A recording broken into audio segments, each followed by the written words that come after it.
Byna aan die einde van ons program en ons lees verder uit Johannes hoofstuk 11, vermoere vanaf vers 33. Jesus laat Lazarus uit die dood opstaan. Toe Jesus sien dat Maria huil en dat die Jode wat saam met haar gekom het, ook huil, het sy gemoed vol geskiet en was hy aangedaan. Hy vra toe, waar het julle hom begrawe? Het vir hom gesê, Here, kom kyk. Jesus het gehuil. Die Jode sê toe, kyk hoe lief het hy hom gehad. Party van hulle het ook gesê, kon hy, wat die oë van die blinde man genees het, nie ook gemaak het dat hierdie man nie sterwe nie. Jesus se gemoed het weer vol geskiet toe hy by die graf kom. Dit was 'n rotsgraf en daar was 'n klip voor die ingang gerol.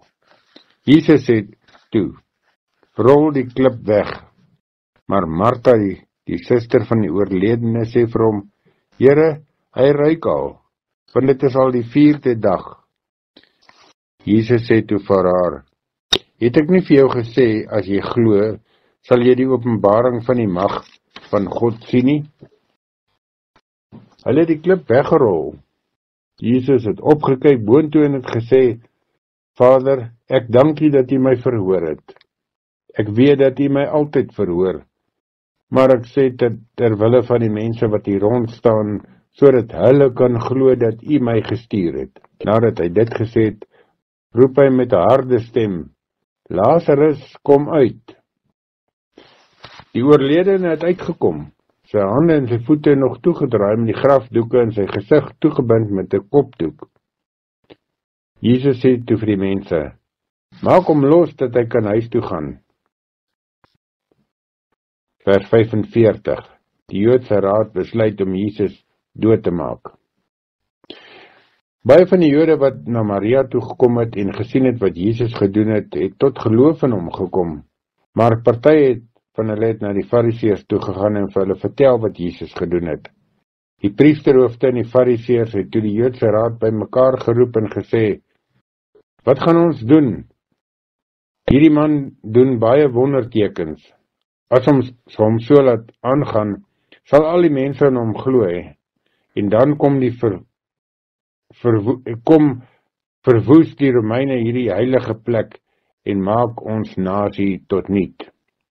Een van hulle, 'n sekere Kajafas wat daardie jaar hoëpriester was, het egter vir hulle gesê, julle verstaan niks en julle besef ook nie dat dit tot julle voordeel is, dat een man vir die volk sterwe en nie die hele nasie verlore gaan nie.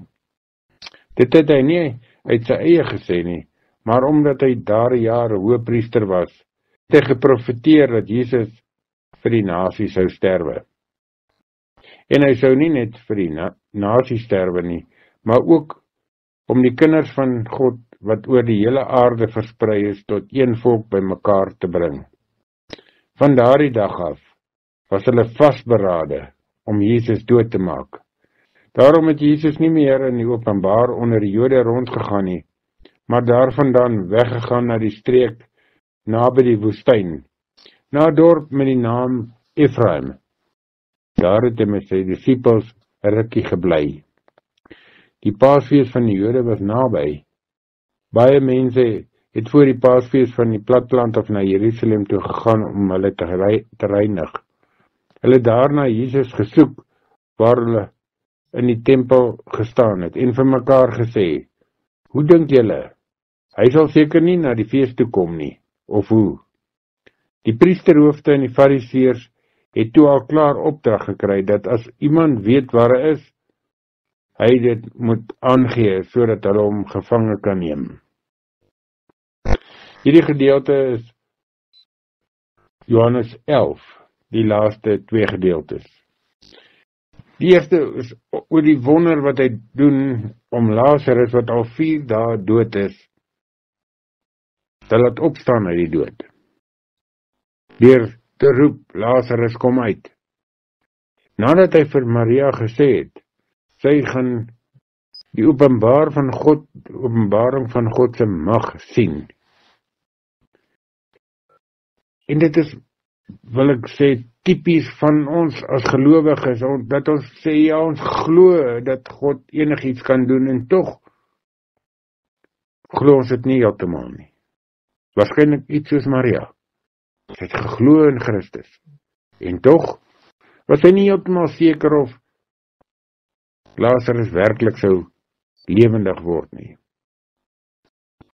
Ons sien die reaksie van die skrifgeleerdes en die fariseërs, dan sien ons dat hulle vasberade is om Jesus dood te maak, want hy word 'n bedreiging.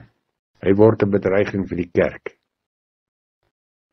Hy word 'n bedreiging vir hulle as leiers van die kerk opstaan, maar van wie Jesus glad geen aandag notisie neem nie. Inteendeel, hy spreek homself teenoor hulle uit, en hy verklaar aan hulle allerhande standpunte, wat glad nie met hulle standpunt versoenbaar is nie. En tog dink ek, diep in hulle hart weet hulle dat dit die Christus is, en tog wil dit nie erken nie. En baie keer is ons ook in ons lewe so, diep in ons hart weet ons dat Christus met ons praat, by ons is, ons roep, ons opdragte gee, ons lei, homself openbaar op maniere, en tog gee ons nie gehoor daaraan nie.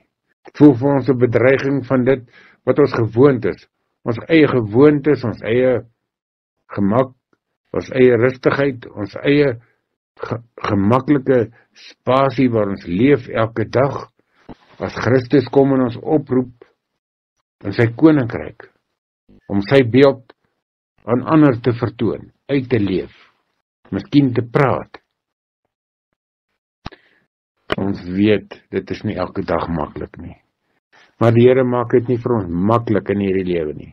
Die Here gee vir ons die vermoë, die krag om moeilike situasies uit te leef en voor te leef in moeilike omstandighede. Baie min keer vat die Here die situasie weg en maak dit net eenvoudig maklik.